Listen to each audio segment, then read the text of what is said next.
Kita manusia punya masalah, yaitu bahwa kita sangat senang ketika doa kita dijawab oleh Tuhan. Tetapi kita sulit percaya bahwa Tuhan benar-benar yang menjawab doa kita dan bukan sebuah kebetulan. Selamat datang di Jalan 66, program pendalaman Alkitab yang membahas setiap pasal dalam Alkitab secara mendalam. Sampai saat ini Alkitab tetap menjadi buku terlaris di dunia. Dan tentu saja penting bagi kita sebagai orang percaya untuk membacanya. Saya, Oti Priambodo, pembawa acara Jalan 66. Dan hari ini kita akan melanjutkan diskusi kita di sekitar kitab Kejadian pasal yang ke-20 dan 21, yang menunjukkan bagaimana Allah menggenapi janjinya kepada Abraham dan istrinya, Sarah, bahwa mereka akan memiliki seorang putra, dan kita akan belajar bahwa Allah selalu menepati janjinya, meskipun membutuhkan waktu lama dari yang kita inginkan. Bersama saya ada narasumber Pak Yohanes yang akan menyampaikan tema kita, yaitu janji yang mustahil terpenuhi. Saudara yang dikasihi oleh Tuhan, kita bersyukur diberikan kesempatan, diberikan waktu untuk kita belajar kebenaran firman Tuhan pada hari ini. Kita masih dalam kitab Kejadian, dan kita sudah belajar tentang Abraham. Kita kenal Abraham adalah bapa orang yang beriman. Dan kisah hidup Abraham kita tahu dimulai dari Kejadian pasal 12. Ketika itu Allah menyatakan dirinya kepada Abraham ketika ia masih tinggal di Ur Kasdim. Kira-kira ada yang tahu di mana Ur Kasdim? Ya, Ur Kasdim itu ada di Babilonia kuno. Ya, di sana juga ada sungai Tigris dan juga sungai Efrat. Nah, saudara yang dikasihi oleh Tuhan, Allah pun kita tahu memberikan perintah kepada Abraham untuk pindah dari Ur Kasdim dan pergi ke suatu negeri yang akan ditunjukkan kepadanya kelak. Maka kitab suci menuliskan ia pun pergi, ya, tanpa tahu kemana ia akan sampai. Pergi tanpa tahu kemana. Ini kadang-kadang mungkin orang bilang ini kok bisa. Abraham membawa keponakannya Lot dan mereka mengembara dan tinggal di kemah-kemah. Nah, selama itu Abraham dan istrinya Sarai menantikan Allah memenuhi janjinya bahwa mereka akan melahirkan keturunan yang akan memberkati dunia, tapi rupanya tidak terjadi karena Sarai mandul. Ya, mereka mencoba menyelesaikan masalah itu sendiri dengan cara meminta Abraham untuk mengambil pelayan Sarai yang bernama Hagar, agar dari mereka akan dapat keturunan. Dan akhirnya kita tahu Hagar melahirkan Ismail. Namun kita ingat Tuhan telah berjanji untuk memberikan keturunan kepada Abraham dan Sarai. Dan akhirnya Tuhan melakukan hal yang mustahil. Kita akan membaca tentang hasil bahagia ini di Kejadian pasal 20 dan 21. Lalu Abraham berangkat dari situ, yaitu tempat ia tinggal pada saat itu, ke tanah Negeb, yang merupakan wilayah gurun di selatan wilayah yang sekarang disebut Israel, dan ia menetap antara Kades dan Syur. Ia tinggal di Gerar sebagai orang asing. Ya, saudara, ini adalah kota Filistin di sepanjang pantai laut Mediterania. Oleh karena Abraham telah mengatakan tentang Sarah istrinya, dia saudaraku, maka Abimelek Raja Gerar menyuruh mengambil Sarah. Saudara, Abimelek adalah gelar umum untuk raja-raja Filistin dari zaman Abraham hingga Daud. Dan Abimelek yang tidak tahu bahwa Sarah telah menikah dengan Abraham, mengambilnya seolah-olah akan menikahinya. Kita telah melihat ini sebelumnya kan?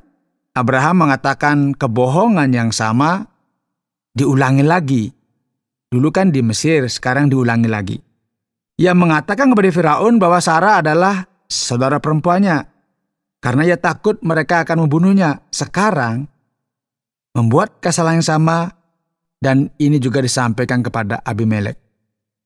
Tetapi pada waktu malam, Allah datang kepada Abimelek dalam suatu mimpi, serta berfirman kepadanya, "Engkau harus mati oleh karena perempuan yang telah kau ambil itu, sebab ia telah bersuami." Adapun Abimelek belum menghampiri Sarah, berkatalah ia, "Tuhan, apakah engkau membunuh bangsa yang tak bersalah? Bukankah orang itu sendiri mengatakan kepadaku dia saudaraku? Dan perempuan itu sendiri telah mengatakan, ia saudaraku. Jadi hal ini kulakukan dengan hati yang tulus dan dengan tangan yang suci." Lalu berfirmanlah Allah kepadanya dalam mimpi, "Aku tahu juga bahwa engkau telah melakukan hal itu dengan hati yang tulus. Maka aku pun telah mencegah engkau untuk berbuat dosa terhadap aku. Sebab itu aku tidak membiarkan engkau menjamah dia. Jadi sekarang kembalikanlah istri orang itu, sebab dia seorang nabi. Ia akan berdoa untuk engkau, maka engkau tetap hidup.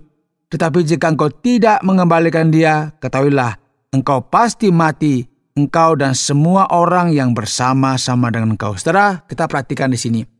Betapa Allah sangat menghargai istri dari Abraham ini. Dia siap membunuh pezina jika tidak ada penyesalan. Kita harus mencamkan hal ini di zaman-zaman yang sekarang kadang-kadang tidak ada lagi yang namanya aturan-aturan. Mari kita sambung ayat 8. Keesokan harinya pagi-pagi Abimelek memanggil semua hambanya dan memberitahukan seluruh peristiwa itu kepada mereka. Lalu sangat takutlah orang-orang itu. Kemudian Abimelek memanggil Abraham dan berkata kepadanya, "Perbuatan apakah yang kau lakukan ini terhadap kami? Dan kesalahan apakah yang kulakukan terhadap engkau? Sehingga engkau mendatangkan dosa besar atas diriku dan kerajaanku? Engkau telah berbuat hal-hal yang tidak patut kepadaku." Lagi kata Abimelek kepada Abraham, "Apakah maksudmu? Maka engkau melakukan hal ini?" Lalu Abraham berkata, "Aku berpikir, takut akan Allah tidak ada di tempat ini. Tentulah aku akan dibunuh karena istriku. Lagi pula ia benar-benar saudaraku, anak ayahku, hanya bukan anak ibuku, tetapi kemudian ia menjadi istriku. Ketika Allah menyuruh aku mengembara keluar dari rumah ayahku, berkatalah aku kepada istriku, tunjukkanlah kasihmu kepadaku, yakni katakanlah tentang aku di tiap-tiap tempat di mana kita tiba, ia saudaraku." Kemudian Abimelek mengambil kambing domba dan lembu sapi, hamba laki-laki dan perempuan, lalu memberikan semuanya itu kepada Abraham. Sarah, istri Abraham juga dikembalikannya kepadanya. Dan Abimelek berkata, "Negeriku ini terbuka untuk engkau, menetaplah di mana engkau suka." Lalu katanya kepada Sarah, "Telah kuberikan kepada saudaramu 1000 sikal perak. Itulah bukti kesucianmu bagi semua orang yang bersama-sama dengan engkau. Maka dalam segala hal engkau dibenarkan." Lalu Abraham berdoa kepada Allah, dan Allah menyembuhkan Abimelek dan istrinya dan budak-budaknya perempuan sehingga mereka melahirkan anak. Sebab tadinya Tuhan telah menutup kandungan setiap perempuan di istana Abimelek karena Sarah, istri Abraham itu. Saudara, Abraham telah bertindak sangat bodoh. Ia membahayakan nyawa Abimelek. Jika ia menyentuh Sarah, ia akan mati. Ia juga membahayakan Sarah. Apa yang seharusnya ia lakukan jika raja ini telah mengambilnya? Dan ia mempermalukan Allah yang ia layani. Ini adalah contoh yang buruk, saudara. Namun mari kita lanjutkan di pasal 21. Kita akan melihat bagaimana Allah akhirnya menepati janjinya. Ayat yang pertama, Tuhan memperhatikan Sarah seperti yang difirmankannya, dan Tuhan melakukan kepada Sarah seperti yang dijanjikannya.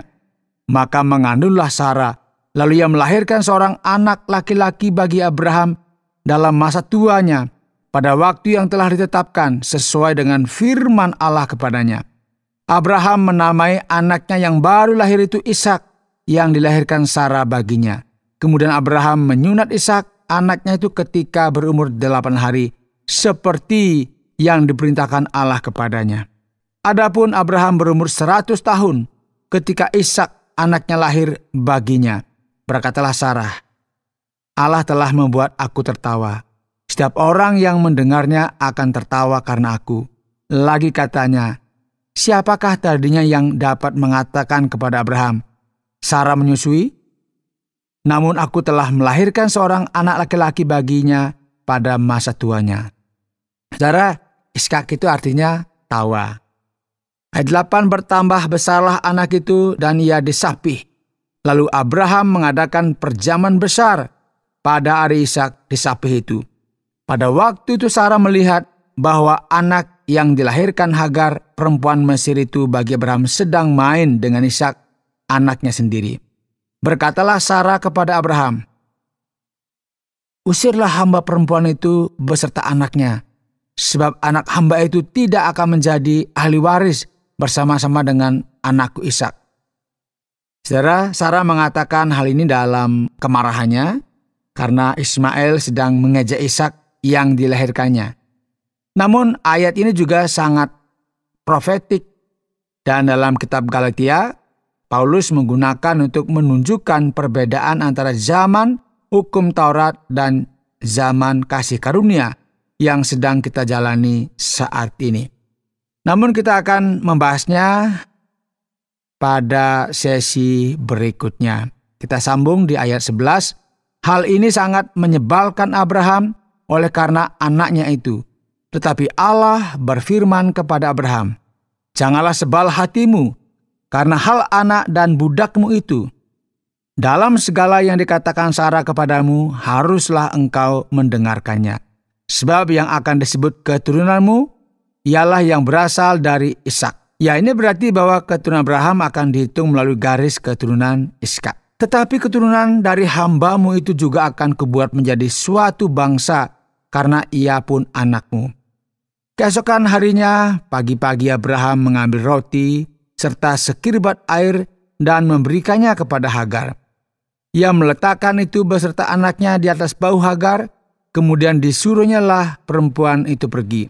Maka pergilah Hagar dan mengembara di padang gurun Berseba. Ketika air yang dikirbat itu habis, dibuangnyalah anak itu ke bawah semak-semak. Dan ia duduk agak jauh, kira-kira sepemanah jauhnya, sebab katanya, tidak tahan aku melihat anak itu mati. Sedang ia duduk di situ, menangislah ia dengan suara nyaring. Allah mendengar suara anak itu, lalu malaikat Allah berseru dari langit kepada Hagar, katanya kepadanya, apakah yang engkau susahkan Hagar? Janganlah takut, sebab Allah telah mendengar suara anak itu dari tempat ia berbaring.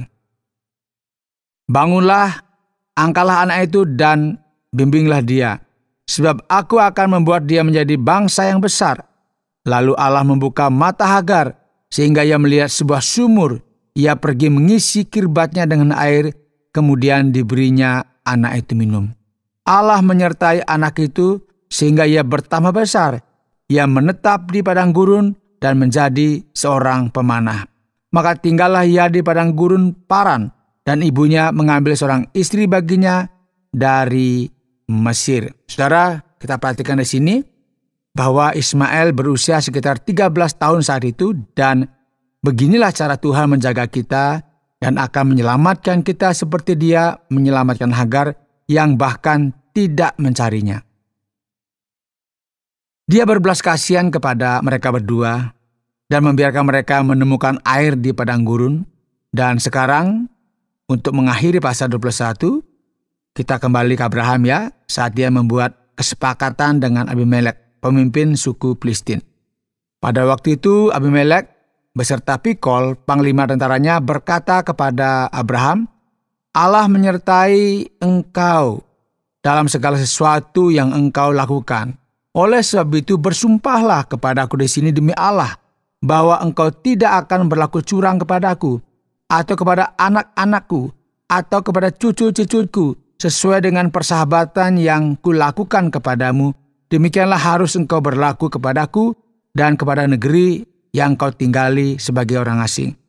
Lalu kata Abraham, aku bersumpah. Ya saudara, ini bukan kontrak yang bersahabat ya, karena Abraham sudah berbohong kepada Abimelek dan dia tidak mempercayainya. Dan Abraham juga tidak bersikap baik terhadap Abimelek. Jadi kesepakatannya adalah jangan serang aku dan aku tidak akan menyerangmu. Kira-kira seperti itu. Ayat 25, tetapi Abraham menyesali Abimelek tentang sebuah sumur yang telah dirampas oleh hamba-hamba Abimelek. Jawab Abimelek, aku tidak tahu siapa yang melakukan hal itu. Lagi tidak kau beritahukan kepadaku, dan sampai hari ini belum pula ku dengar.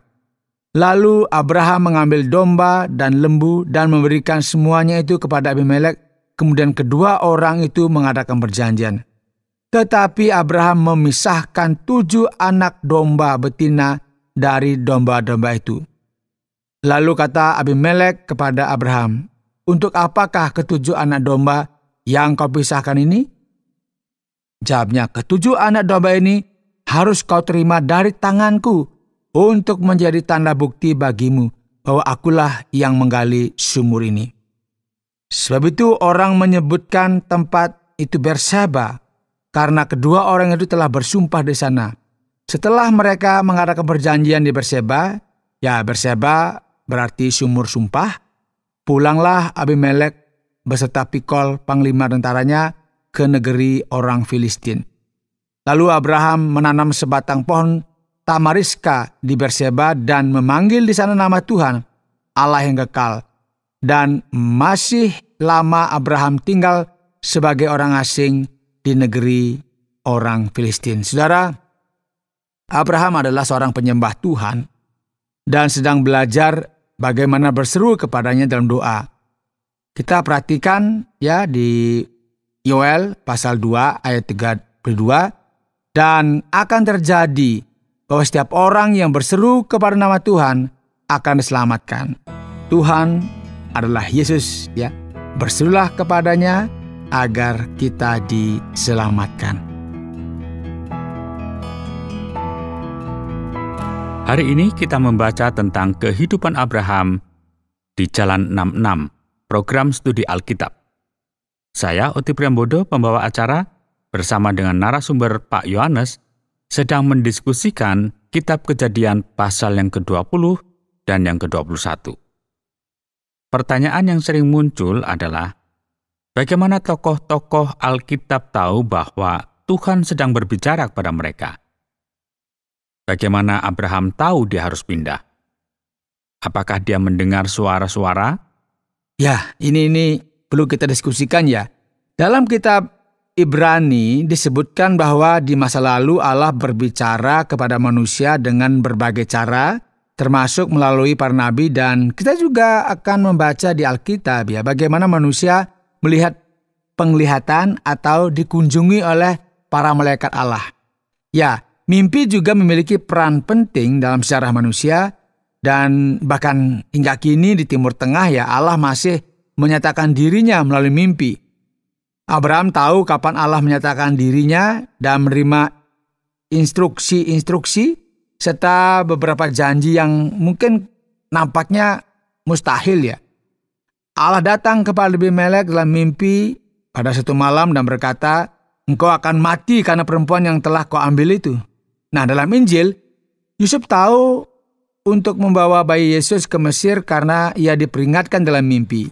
Allah bisa sangat kreatif dalam caranya berbicara kepada kita. Tetapi dalam kitab Ibrani dikatakan bahwa pada akhir zaman Allah akan berbicara kepada kita melalui putranya, yaitu Yesus Kristus. Ya, mungkin masih ada penglihatan dan nubuat yang memberi kita petunjuk, tetapi kita harus menganggap dan meyakini, mempercayai perkataan Yesus sebagai otoritas terakhir atas kehendak Tuhan, dan Alkitab kini merupakan karya yang telah lengkap.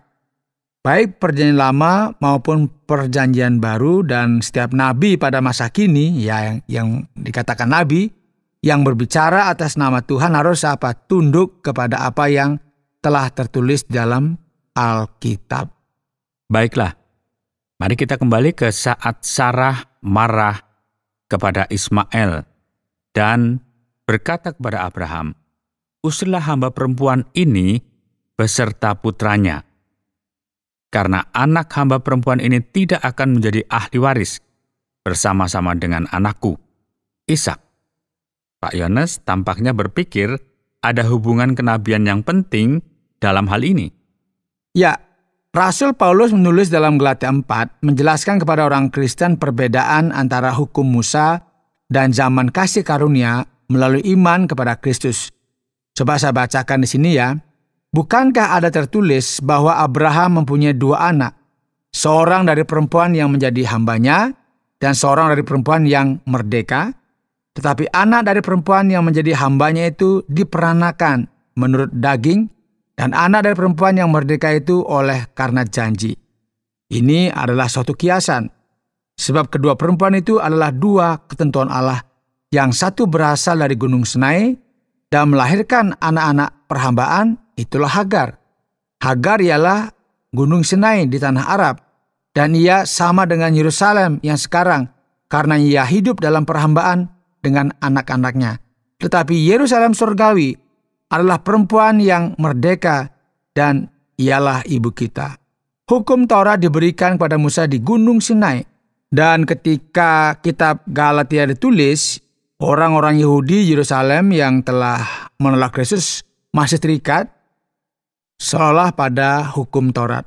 Namun mereka yang percaya kepada Yesus dibebaskan dari kerasnya dan beratnya hukum Taurat.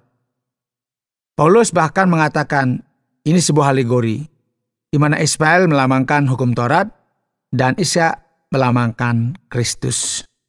Allah kemudian memerintahkan Abimelek agar Abraham berdoa untuknya karena ia seorang nabi.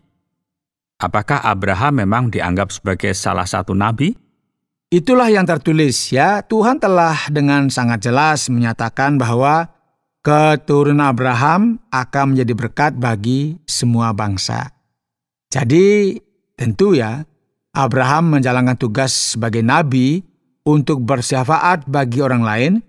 Ia bersyafaat bagi Lot misalnya, dan Tuhan menyelamatkannya.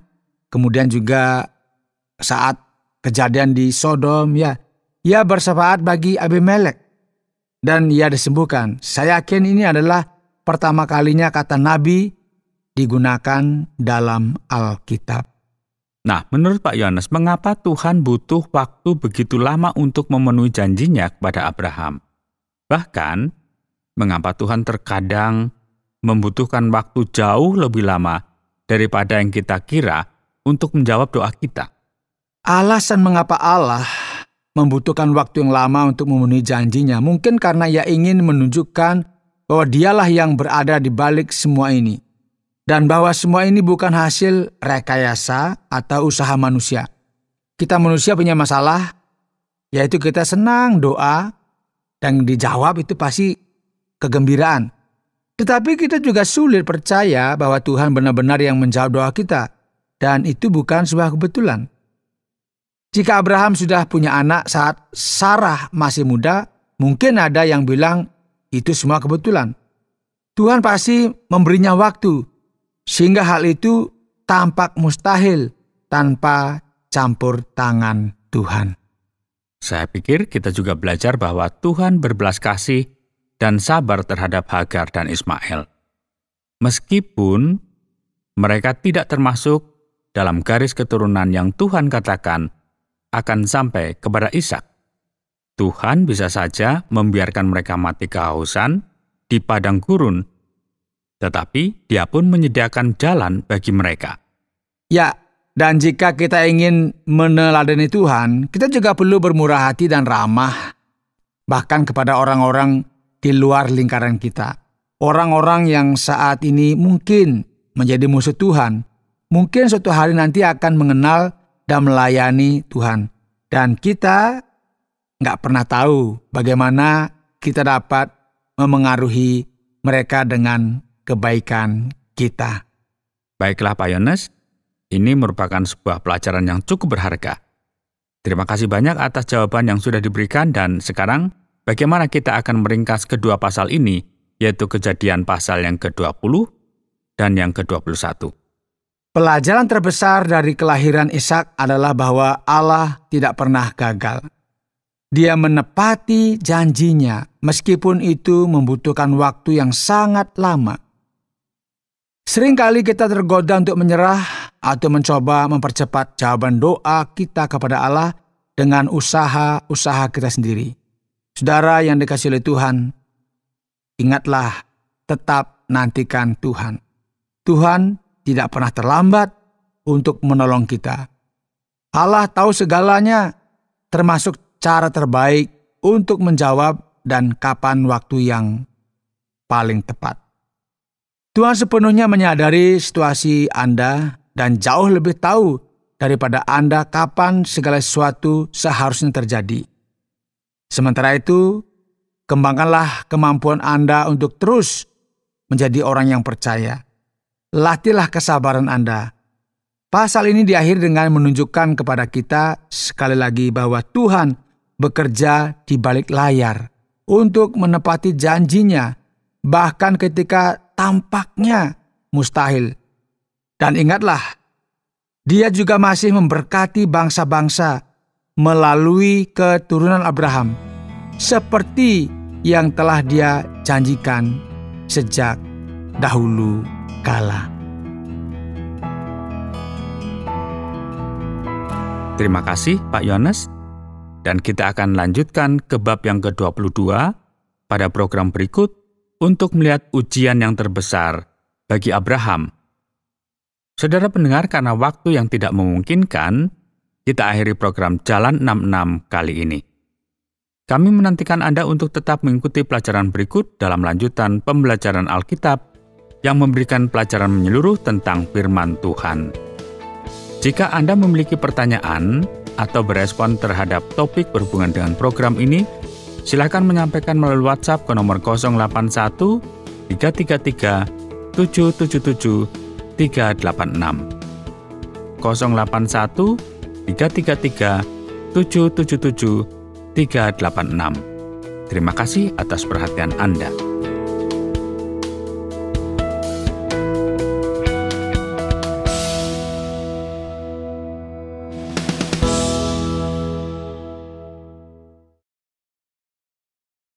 Terima kasih Anda sudah mengikuti program kami. Jika Anda diberkati, jangan lupa like, komen, dan share supaya Anda tidak ketinggalan setiap program terbaru kami. Jangan lupa juga untuk subscribe channelnya dan nyalakan loncengnya. Jika Anda ingin mendukung pelayanan kami, bisa melalui rekening kami berikut ini atau menghubungi kami di sini.